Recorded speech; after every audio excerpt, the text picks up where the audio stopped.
Welcome back to your scheduled programming here. My name is Mr.SilverEagle, and in today's video, we're going to talk about silver premiums and why they're important to understand.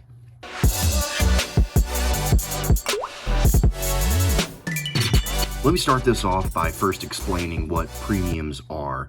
And they are the price you pay over melt for silver, gold, copper, whatever you have it. And premiums exist so that dealers can make a profit when they're buying and selling precious metals. Because if we were just selling metals for spot and they were selling metals for spot, it would be a lot more risky for them to buy it and to turn a profit quickly. So when you see silver being sold by someone for, let's just say the spot price is $38 an ounce for silver, and you see someone selling a Silver Eagle for $42 an ounce. So the price over melt is $4, or your premium is $4 per ounce. And when you compare that to like a silver buffalo, and if they have one right next to the Silver Eagle, you can actually see the price difference firsthand. They would normally sell buffaloes, just a generic silver round, for less than a Silver Eagle. Why? Because the premiums on Silver Eagles are higher than generic bullion. Let me take a sip of coffee here. Yeah, that's the good stuff. So, and why would someone pay over spot for silver? And that is a really good question. Different kinds of silver exist for different kinds of stacking goals. And if you're stacking to preserve your wealth and you have full faith in the U.S. economy that we will still exist by the time you retire or whenever you plan on selling your silver, you will get your money back. AKA, that premium you pay when you buy it, you will get back when you sell it.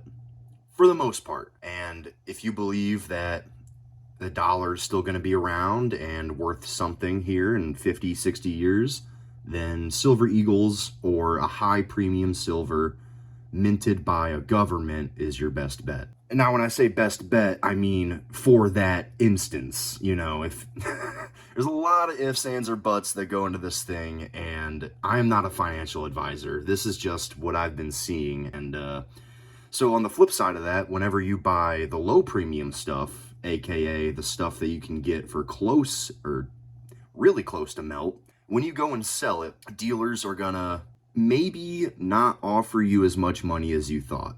Because let's just say you bought the silver buffaloes, you know, generic silver with no premiums or barely any, for $38 an ounce. And let's just say the spot was $37.50. So you paid 50 cents over spot for every single buffalo round that you have. Pure hypothetical. And when you go and resell it 10, 20 years later, if you hold it for a long time, you're still gonna get close to spot because it's still silver. Like, you know, like the value is still there. It still has the metal content. It's just, what's the price of spot at that point? And for generic silver, they generally, the coin dealers and the people that I've dealt with, they offer about $1 back of spot, $1.50 back of spot. And that's right now, with silver being at like a 13-year all-time high. And with Silver Eagles, you can sell them for the full silver value, generally, because dealers would price Silver Eagles a couple dollars more than spot. That's how they make their money on the Silver Eagles. They make their money on the generic bullion by moving it as quickly as they can before the spot price changes. So dealers love to buy Silver Eagles more than generic bullion. I mean, at least the ones that I've seen. Because if the price of silver drops a couple dollars, they can still kind of make their money back by adding a premium. And what we saw basically back when 2013 happened, when the price of silver fell from 50 to like 14 or something crazy like that, Silver Eagles had like a 25 to 40% premium per ounce. Like, just an example here, if silver was at $15 an ounce, and this was right after that 2011 crash I was talking about, you could buy a Silver Eagle for about $20, $25. And that's like more than double what the actual silver value is in. But when you go and sell it, you're gonna get all of that silver value, maybe even a little bit more. It just depends on what the silver market is doing. So really, why would someone pay over spot for silver? It's because they care about when they go and resell down the line. And of course, I actually got a comment on my last video. This is a great freaking question. I'm gonna throw it up on the screen right now.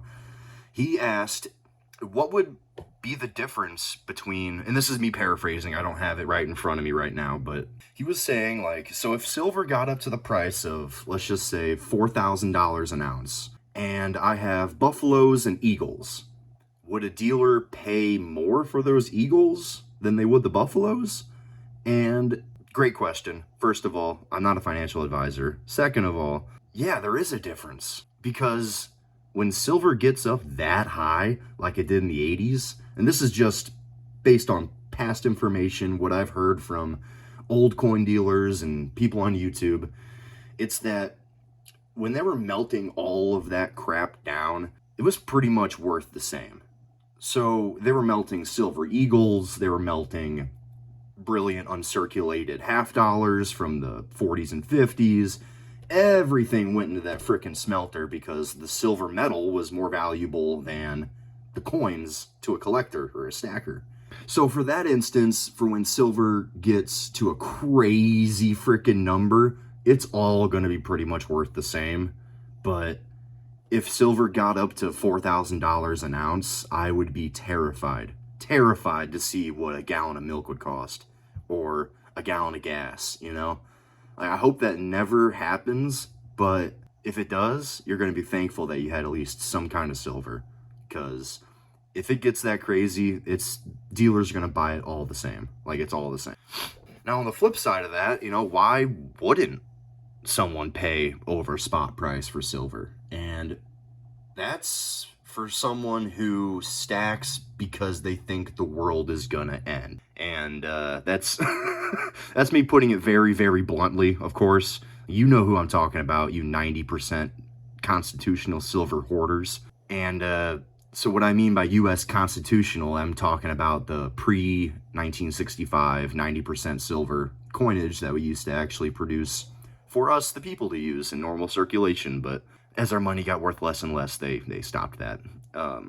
Anyway, so if you're the kind of person that thinks the world is going to end and you need something for barter, or you think that the dollar is going to collapse, or that the U.S. is just going to cease to exist and we're going to have to go to a barter economy, then silver, as cheap as you can get it, is probably your best bet. Because if everything's going to be going to crap anyway, you don't want to be in on something more than you have to. I mean, that $1.50 an ounce extra that you'd be paying, it could be used for a can of soup, you know?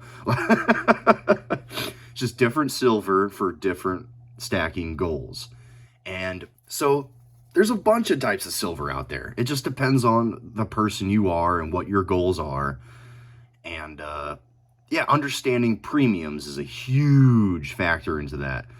I know when I'm shopping around at a coin show with my dad, he asks me all the time, like, so what's the cutoff number? Meaning, like, what's the dollar amount over spot that he should pay for silver? And I can never give him a straight answer because it's always changing, just like the frickin' market. And it's annoying because you think that you have it all figured out, but then the curveball comes and you're like,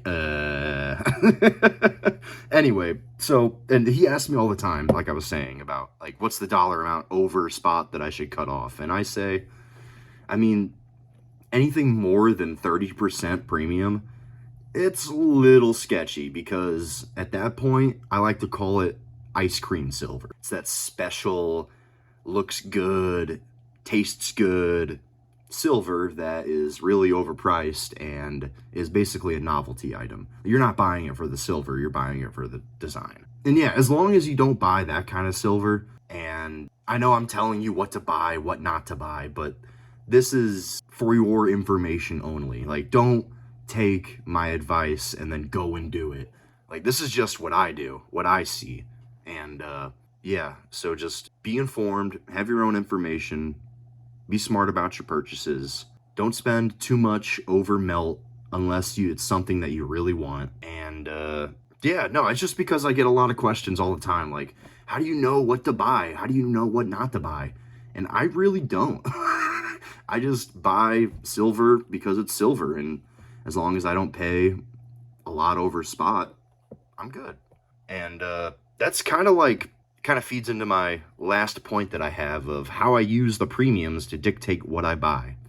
Now, if Silver Eagles have basically zero frickin' premium over melt, you bet your sweet bippy I'm going to buy a tube of them, if I can. As many as I can, at least one, you know. But if the premiums on Silver Eagles are back up to what they were 2013, 2014, about 40% premium, I'm going to stick to the 90% constitutional silver, because I can get the most bang for my buck. And if you just pay attention to the market and the premiums, you can pretty much figure out, okay, well, this is a good time to buy this kind of silver because I can get it for spot, or it's a really good time to get this kind of silver because nothing else is available for spot price. It's just, little food for thought.